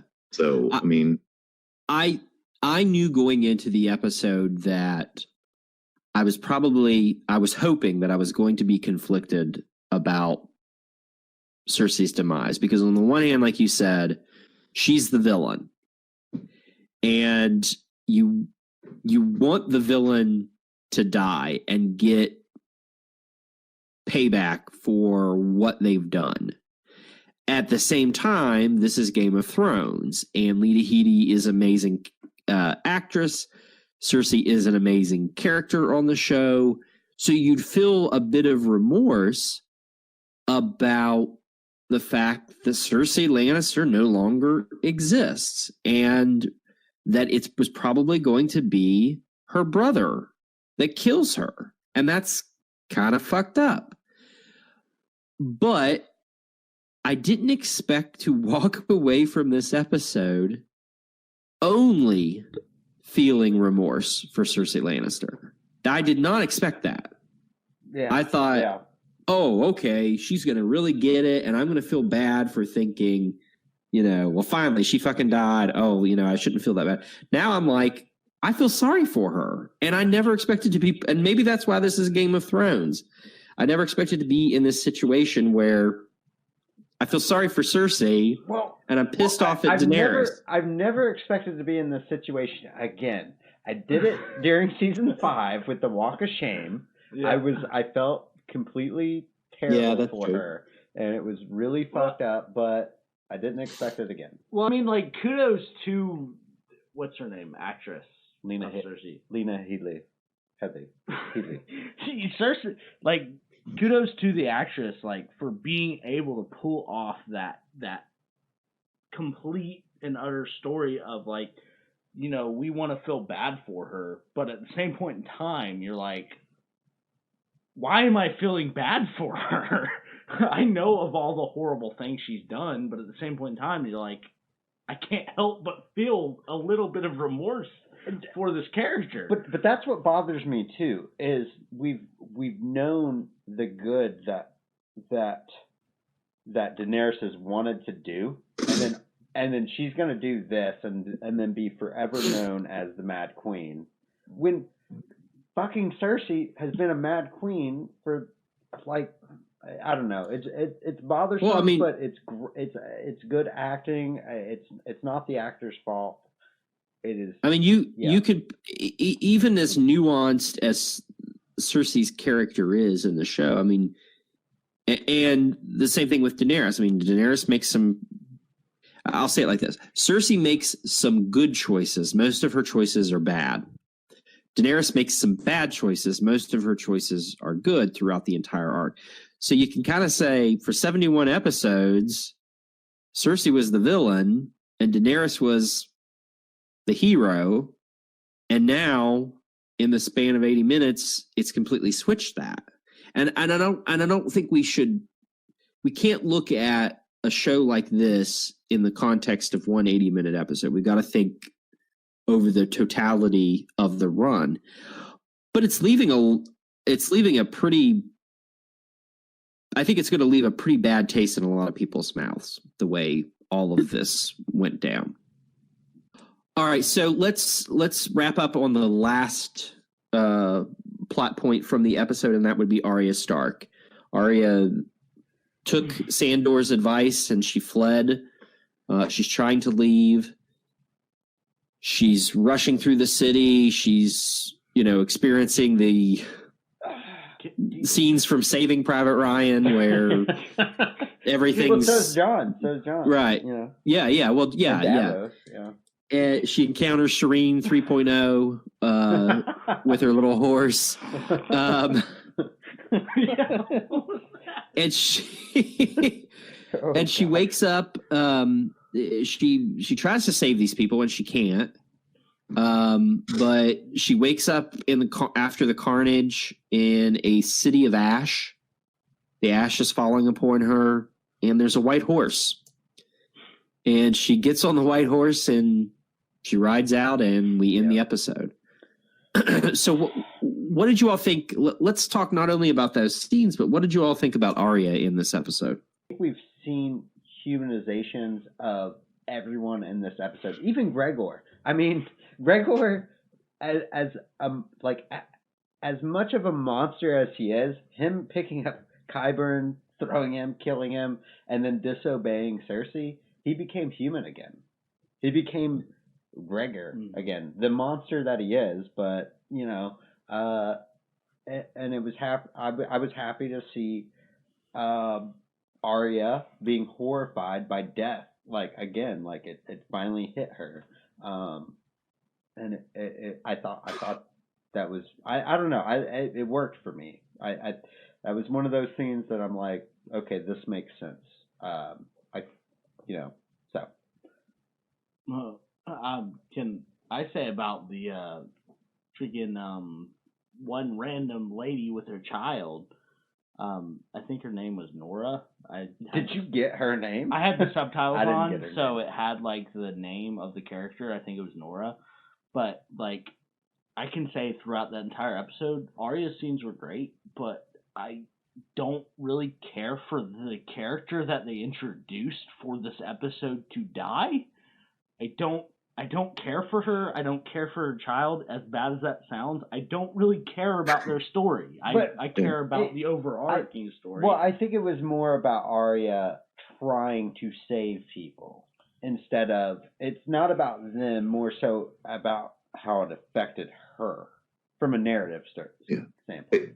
Again, as we've talked about earlier, these scenes with Arya and just the chaos that is in the cities during these scenes, to me, I feel like maybe they learned a little bit from the reactions you got from the Battle of Winterfell, where nobody really cared because you were just seeing, for the most part, a bunch of unnamed soldiers dying. Mm-hmm. So they had to put a face to the death and destruction that's going on at street level. And that's where you see Arya come into play. I don't like the fact that they use Arya for this scene, though, because I feel like it's a huge step back from what we've seen her character. Even though we're seeing her become more human, 2 episodes ago, she ran through an army of the dead, an undead dragon, ninja leaps out of a tree and kills the Night King. And now she's terrified running down the streets. She has literally faced death and walked away. That bothered me, but I mean, who else are you going to get to do it? I guess it was just a convenience. Well, that was the character conveniently in there. I think it was a callback to season 2 when she spent a lot of time. Well, even season 1. I mean, season 1 during Ned's death, where she's getting shuffled through the crowd and stuff like that. And I get that, but I feel like it's just such a huge step. Yeah. No, and I agree with you. I don't want to say a step back, because if you're trying to make her more human, it's a huge step forward. But if you're going to have to turn around and use Arya as, your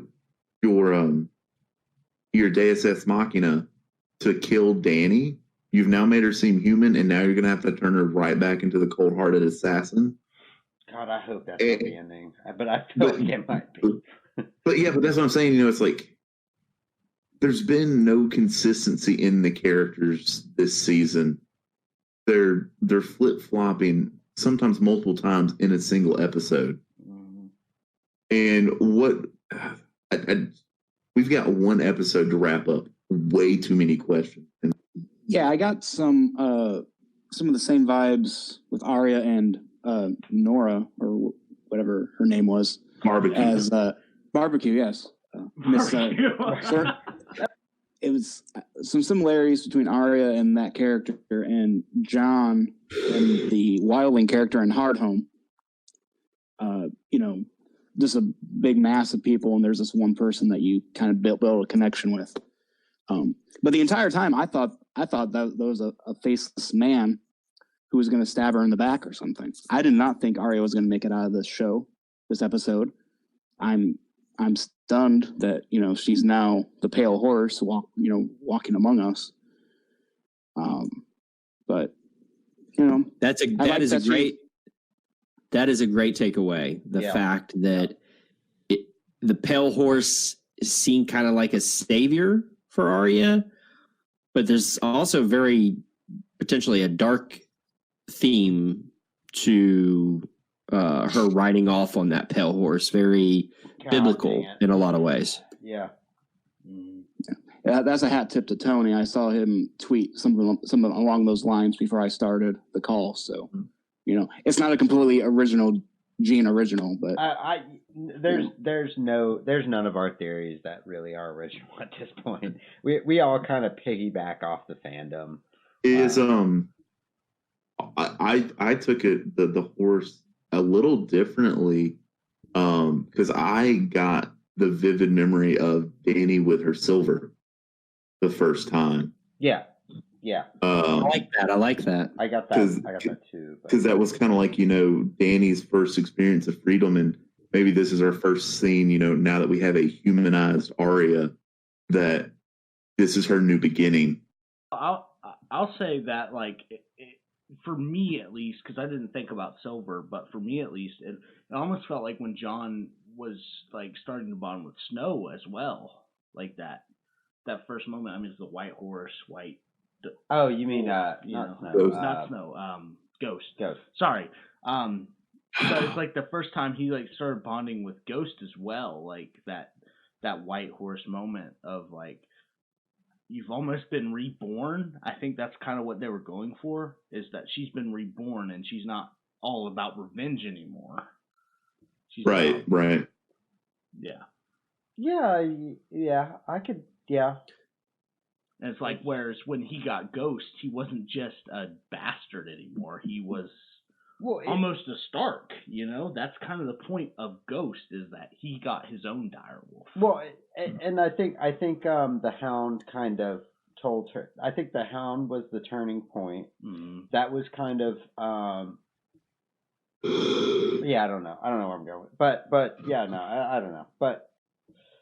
All right, Travis, direct us. Yes. All right, I want to move into some final thoughts on the episode. We've already talked about the wildfire not being that big of a centerpiece, part of Cersei's plan or anything. Does anybody have any comments on that, or do we want to move on to a couple other final things? Waste of a set piece. Yeah. It's. I think it's a book plot that's going to come to pass, but they just kind of acknowledged it and skipped past it, I think. Yeah, I thought it was a really weird thing to add in. Like, I knew she was going to use wildfire, but I thought it would be more of a bigger plot point, and they just kind of shoved it off to the side, Yeah. I you need to finish the books, and then I will explain to you a fan theory by Brendan B. Fish. Well, I think, okay. You can tell me later. Yeah. But anyways, go ahead. Anybody? Yeah, I like the wildfire. I mean, it was like, I think it was a wasted opportunity because you could have so gone the route of Dani's fury and unchecked rage, detonating this wildfire and her wrecking her own armies on top of the people she came to destroy. Yeah. It could have been a really nice plot point that just didn't come to pass. Yeah. Yeah, I would have liked it better if Dani was attacking a military target and it set off wildfire throughout the city. I think that would have been more satisfying. As it is, just some wildfire blew up. It wasn't anything, tragic. It's just, there's some leftover wildfire in little random bits. That's, Yeah, it's very black and white now, isn't it? I mean, Dani committed war crimes. She didn't just attack the Lannister army. Everything up until the point where she lands and the Lannisters have surrendered, everything up until that point is war. Now she's roasting innocent people in the streets who are running, who are hiding, who are trying to find safety. So I think that this sets up, I want to end on these 2 points. First of all, I never imagined Drogon surviving past this episode. So Dani, next episode, Queen of the Ashes. She has Unsullied. She has Dothraki. She has Drogon. She has control of the city. She's the queen. Now you have Jon and the Northmen and the Knights of the Vale and Sir Davos on the other side. And potentially you have all of the letters that Varys sent out where some of the other lords, like Edmure Tully, may be marching to the capital now. Because he is rumored. Maybe the Prince of Dorne is marching north. Who knows? So you're setting up this purely Dany as a conqueror, an outsider with this army of foreigners versus the Westerosi. I think that's a very interesting place they leave it to be reconciled next episode. Too much to try to reconcile in one episode, but I definitely think that's what we're leading to. Is there going to be another battle? I mean, how do you unseat Daenerys? Arya. But okay, yeah, and I agree with you. I mean, that's a fair point. Do you kill all of her Dothraki and Unsullied? I mean, how do you do that? Yeah, there's got to be another battle. Well, I just can't see that. Yeah, I don't disagree. I don't disagree with you, Cole, but I just can't. I can't see another battle. I don't want another battle. I need stuff. So again, we'll just all speculate here. What if there's, to some extent, Jon's going to accept his Targaryen heritage, which is going to force Dany to either accept his rule or, go at Jon. That could be our only conflict resolution. And how does Drogon respond to another Targaryen? Because that's not something that's really been addressed so far in the show. We know Jon is a Targaryen, which explains why Rhaegal was okay with him. But what does Drogon think about Jon? That's true. I didn't, because the books are one thing, but the TV show operates in a completely different way. Is Rhaegal going to come back? No, we've seen that happen once. No more dragons. They're done playing. It's going to be an interesting 70, 80 minutes next Sunday. Yeah. And I hate to say it, but like this episode, I'm not excited about next week. Well, I feel like next Sunday I'm going to work, not that I'm doing something I enjoy. I felt that way with the Battle of Winterfell a little bit. Like I was just kind of like, I don't know what to think now. I don't hate the show. That's not what I'm saying. But I'm not saying I hate the show. It's just this was a very Walking Dead / Lost-esque turn that just happened. Wow. It left a very sour taste in my mouth compared to what got me watching the show. Gene. All right, Gene. Yeah. After episode 2 of the season, I was so excited. Like the night before the episode, I had dreams about what was going to happen. And now I don't even care. It's horrible. It's, this is how my hot take. The lords of the Westeros are going to somehow appear outside of King's Landing, 12 hours after the battle. And, they're going to try to claim Jon. Jon's going to say no. Dany's just going to torch everybody. And then they're going to have some climactic scene. I don't know. I don't know how they can wrap it up in 70 minutes. But we know they can do great character work in a short time frame. I mean, the episode 2, that was perfect. I liked every bit of that. I don't want another battle. I'm exhausted of battles. But I am glad that the Dothraki are still alive. That's good. I didn't want all the Dothraki to be dead. So also the Dothraki storming down the streets was a very amazing visual. That was a great visual. Episode 2. Yeah. Oh, they're great in the open field. Well, how about you just narrow them into a corridor and see how awesome they are too? Yeah. Well, and you definitely don't want the Dothraki sacking a city. I mean, that's repugnant shit. Yeah, that's the number one on their skill set is how they know how to sack stuff. Yep. I mean, I'll say that y'all were saying y'all are disappointed with the episode. I'm kind of disappointed with the episode as well. But at the same point in time, like the amount of time they spent, like it's what, an hour and a half, right? That they spent turning Cersei into a character that I almost sympathize with again. I'm kind of excited at where the series is going, you know, like to the finale. Like I'm kind of excited if they can change my emotions about someone again, you know, because they might be able to do that, and I'm excited to see where that takes me. Even though this episode was kind of like, what is going on? I'm excited to see kind of where it's gonna lead us. I mean, I am too. I am worried though at that as well. Yes. But I'm okay with what's going on. I'm just worried about the next episode and how it's handled, because I think the next episode could either make or break this season. Mm-hmm.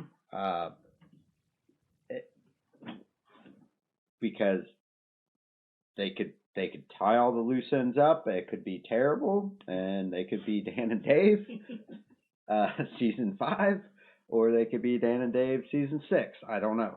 I don't know. But yeah, we're done with that tangent there. All right.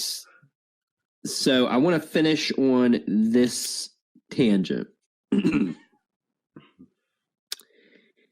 We've talked a lot about Daenerys's heel turn, her change from, you know, kind of this heroic figure to a dark, tragic, now a truly mad figure. I mean, I don't think it's unjustified to say that the character at the end of this episode turned full Mad Queen. Yes, I hate it, but yes, yeah. So I just want to talk about real quick, since some of these elements were there with Varys and the Golden Company. Are we getting some of the Fagon plot put into this episode, this season? I mean, you know, the theory goes that when Daenerys comes to Westeros, she's going to face off against young Griff, who would be Aegon the Sixth if he's crowned in the books. He will probably hold King's Landing, and the Dornish will support him. He has the Golden Company behind him. He has war elephants. And she may strike him first and potentially destroy a lot of King's Landing, and then she'll turn north to face the real threat, and then whatever fallout happens after that occurs. But what do you all think about the fact that some of the Fagon plot is infused into this episode? I absolutely 100% think that is the case. I think I mean you see in the books, I mean Varys is 100% Fagon, he's a Fagon supporter. I mean, he's not a Daenerys supporter, so I could totally see all this happening. I could see this plot, and I feel like it's like they're combining plots, but I don't know if they're doing it in the right way. But I think it's a bleed out of that. So yeah. Gene. Yeah, I think they've taken bits and pieces from that plot line and have grafted it onto this. I could see John Connington maybe playing the Dany role in the books, like, you know, because he's all, I'm going to be like Tywin Lannister now. And in the books, I could see Dany getting the blame for it because she has dragons. but it's just not. It's like what they did with Dorne. They had something and they decided to use it, but they use it in such a ham-fisted way that it just loses meaning. And maybe they're.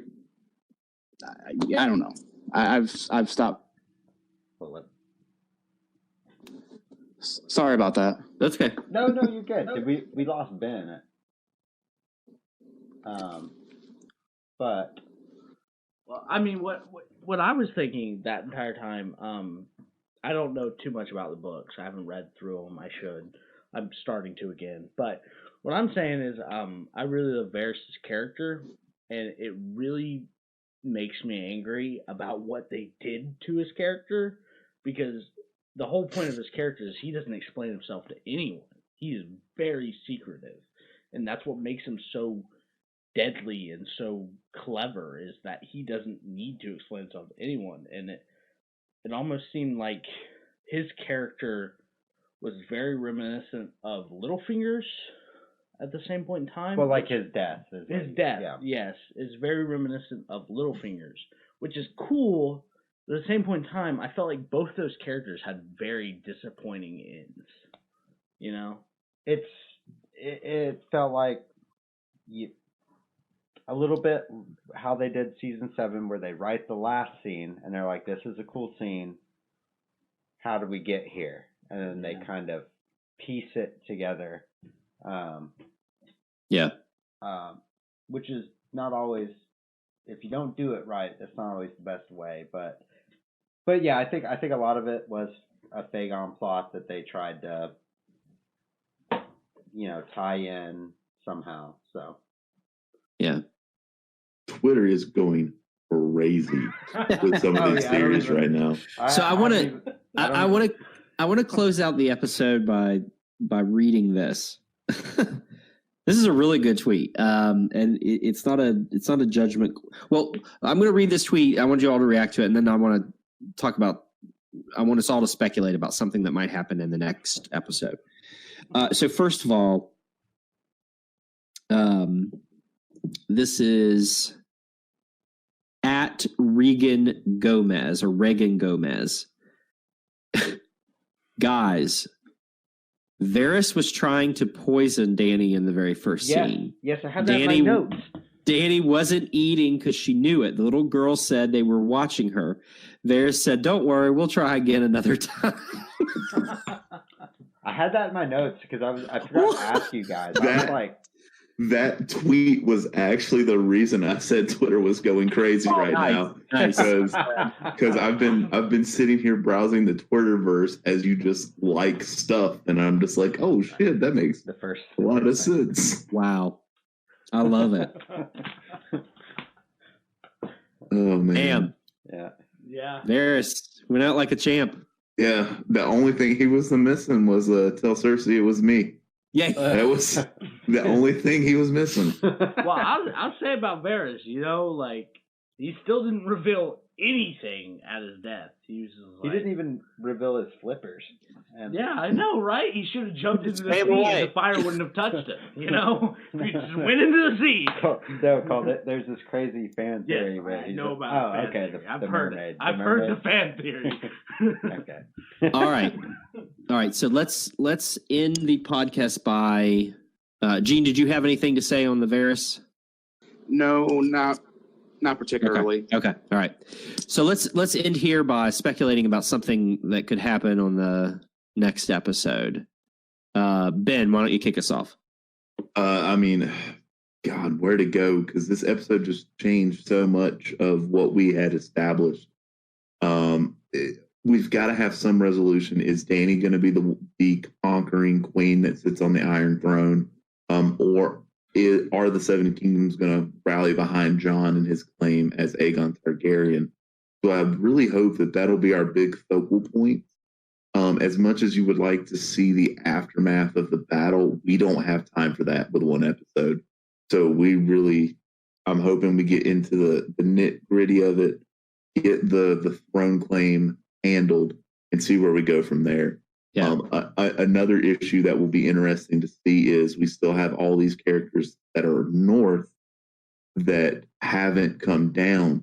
Is Danny going to go back and accuse Bran, Sam, Sansa, all of them of treason and maybe try to try them and that force Jon to press his claim? Like, what's going to force Jon to finally... We've seen in the whole series, as we talked about earlier, Jon reluctantly accept power and hands it off at the first opportunity. Are we going to see him have to do that again, or is he finally going to grab the reins of his destiny and hold on for a change? Gene. Yeah, they're going to have to be pretty quick about the aftermath, because there's going to have to be a pretty lengthy discussion between Jon and Danny, I believe. And what's going on up north? What's Bran doing? Bran knows everything. Why didn't he tell Jon, hey, this is what's going to happen? Yeah. I am looking forward to next week's episode, because I'm a fan at heart.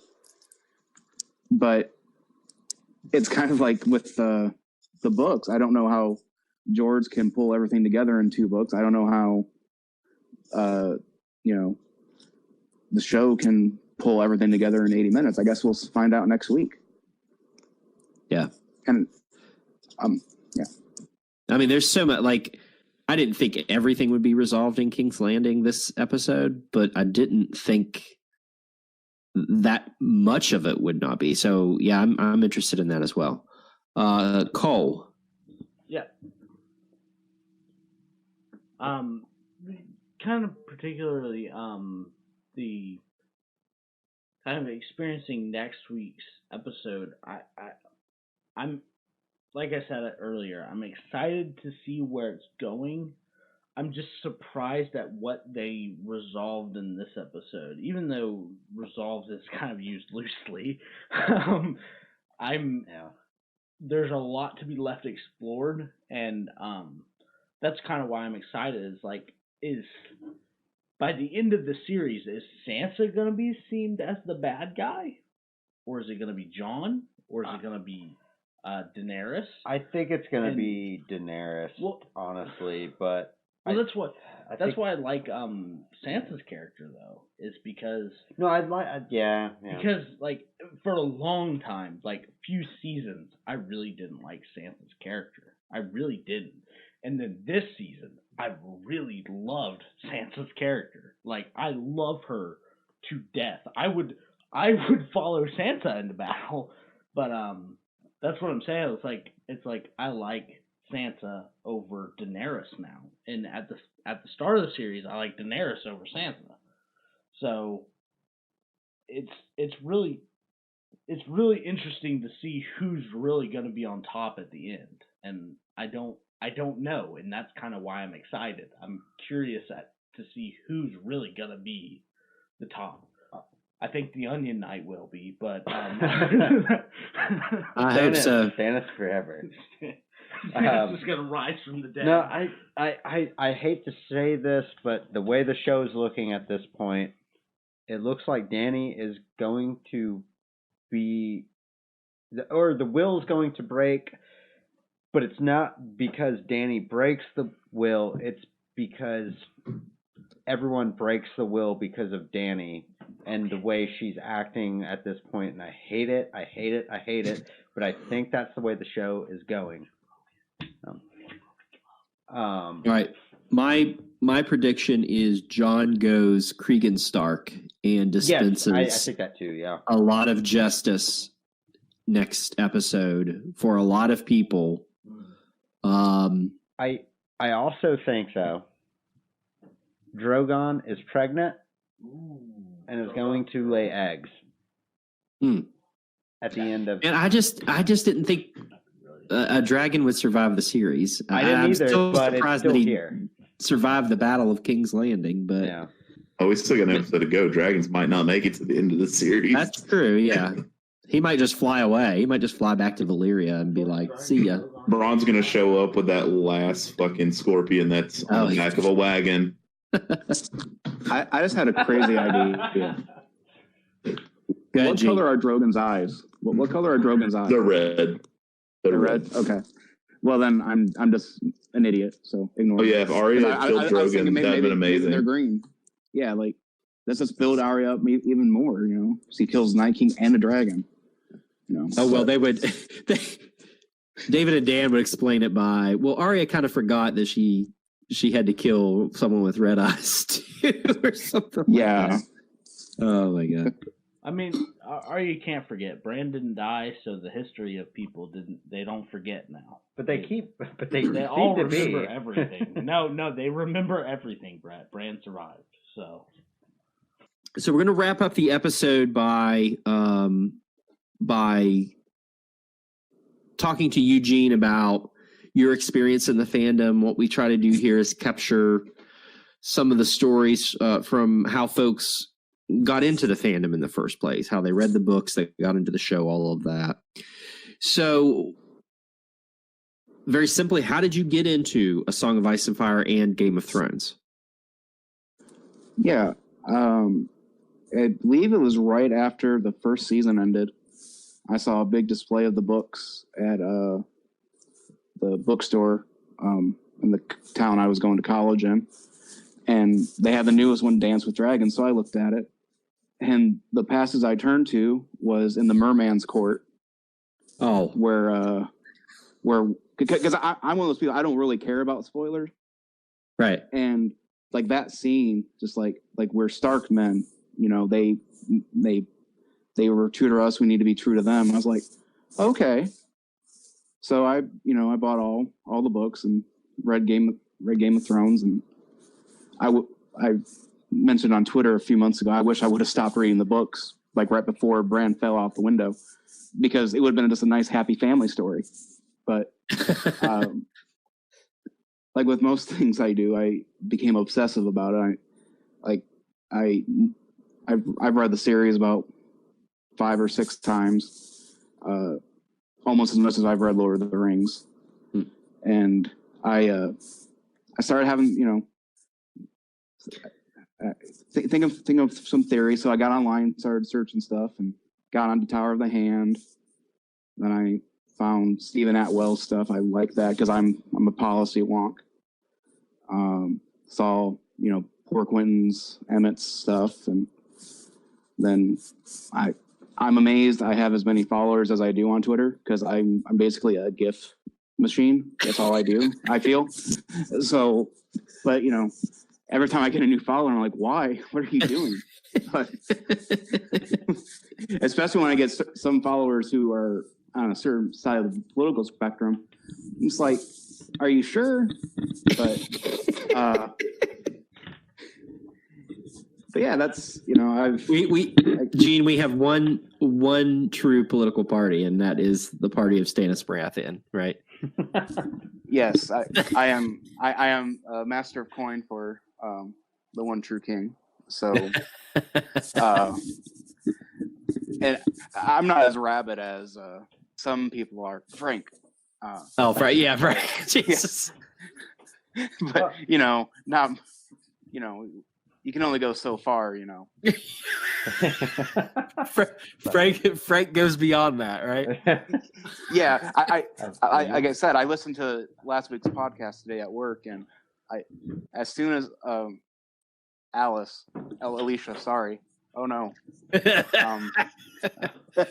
as soon as she said, oh, we just lit up the bat signal for Frank or something, I was like, yeah, because I've had random discussions with somebody, and I say, Stannis did this, and then like a minute later, Frank is commenting on it. And I'm like, dude, you're in law school, study those books. I was pre-law, okay? I can only imagine how difficult law school is. Why do you have Google notifications for Stannis? But I love Frank, even though he's an Ohio State fan. Not everyone can be blessed. So. Okay, so Gene, I do have to ask you, well, I don't know. I don't know much about wrestling, but son, then I have something to tell you. Let Ben ask you. any question that burns in his soul. What was that? Did I drop? A little bit. Oh, okay. No, I was like, well, let Ben take over, okay, with Okay. the wrestling questions, because you are a wrestling fan, and so. Oh no, I was gonna say, if you're a wrestling fan, we've kind of talked about it. I was gonna plug my podcast,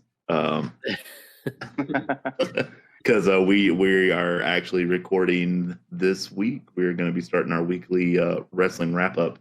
We're going to wrap up the storylines for everybody before the pay-per-views come out, for those that don't have the time to sit down and digest 40 hours of wrestling a month.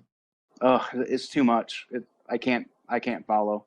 It's like I miss the old days when I just had to watch Nitro and Raw, and then Thunder. That was it. Now it's so much stuff going on. There's NXT, then it's exhausting. According to Ben, I don't think he likes NXT though. No, I do like NXT. I just don't count it. Oh, okay. See, I don't know what the fuck I'm talking about with. Yeah, I don't. I mean, I used to watch it when it was WWF, but now they can't call it that because it was the World Wildlife Foundation. Or All they something needed like to do was have a wrestler dress up as a panda, and they would have been able to keep it. It would have been a plug. But no, Vince McMahon wants all the money. So, I mean, we got a clown and a dentist in the 90s. They couldn't have thrown a panda out there. No. Wow. Yeah, that is true. They actually could have figured a way around that. All right, so let's get back to A Song of Ice and Fire and wrap up this podcast here. Gene, do you have a favorite episode or season of the show? Yeah, episode 1, season 1. Okay. I'm big into the Starks. I like some of the Stannis episodes, but I mainly like it for Stephen Delane's performance because he is Stannis. Yeah. Even the fact that he didn't understand what the character was doing, but he did it anyway. Like that. Yeah, it was a Stannis. Well, and I think that guy is Stannis in a different life. I mean, just the way he went about, like his attitude towards playing that character. Yeah. It's so much. He's like, big or small, I'll do my duty. And when you add on top of it that, like, when he would show up on set, Liam Cunningham would explain to him what's going on in the books and what he needs to be doing, and he'd be like, all right, whatever. That's perfect. He's a really underrated actor because I didn't even realize that he was in the HBO miniseries John Adams as Thomas Jefferson. Oh, yeah. Yeah, he's amazing in that. He was great in that. He was in The Crown for an episode as the painter doing the official portrait. He was great in that. Uh-huh. But yeah, I just love the Stark family unit. Like I said earlier, I wish I would have stopped reading after that first bit because just a nice family. I hope things go well for Dany and all that. But other than that, it's I could have lived without the Red Wedding. What about the books? Do you have a favorite book in the series? A Dance with Dragons, actually. Mainly Nice. because Wyman Manderley just goes beast mode. He doesn't care. It's like the old Big Bucket Wolf saying, "I want to, I want to lick the Bolton blood off my axe." That's what Manderley is. He's like, my son is home. Now I can do things. Yeah. So. Yeah, we got a lot of hope on you, Wyman Manderley, and the Winds of Winter. Yeah. Yeah. And if it goes anything like this season, you might as well just cross those fan theories out. Hey, all Ramsey needs is 20 good men. He's gonna, I swear. If you only had the most successful battle commander left in Westeros. I swear, if you have 20 good men, you could just take over any castle. You could fuck anybody over. Just 20 good men. That's it. That's it. And a reek. And a reek. You need a reek. Gotta have a reek. biological warfare, the beginnings. Oh my. Oh man! All right. It's late. Well, hold on. One more question. Okay. Sorry. You have a favorite character or storyline in the books and the show? Favorite character would probably be Davos. I'll go with my most hated character because I see so much of myself in him as Sam. Every time Sam is saying, I'm a Craven and all this, I'm just like, you piece of shit, you know. And then I'm like, oh, okay, yeah, the reason I hate him so much is because I see so much of myself in him, you know, the insecurity and all that. And that's one thing that I do like about the series is you can see yourself in almost every character. Yeah. You know, it's like you can and Martin's so brilliant because I have empathy for Viserys because here's a kid who grew up in the palace. Then he, is sent to a completely different land. He has to care for his sister almost immediately. He's a piece of crap, but it makes sense why he became like that. He wasn't born a villain. I really hate how Martin will introduce a piece of shit person and then like slowly humanize them over like it just I mean I don't hate that. I do actually love it, but it's just like you hate I mean same thing with Jaime Lannister. I mean like you hate him when you first see him and like what he does to Bran, and then he slowly makes him human from like this like diabolical thing to a person with motivations, and it's wonderful. Like it's great writing. I mean, all right. Well, I think that's as good a place as any to wrap this up. We just watched the last penultimate episode of Game of Thrones ever. Next time you see us, next time you talk to any of us, it's all over. It'll be tomorrow, but okay, in a week.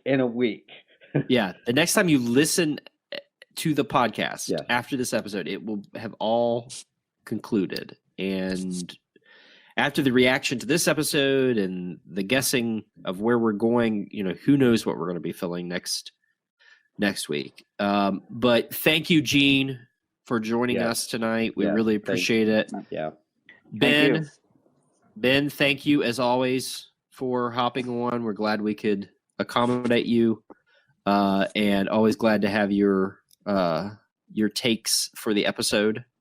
I know we still have one more Dunk and Egg novella to get through, and we'll get through that after the season concludes. Ben, plug your podcast real quick.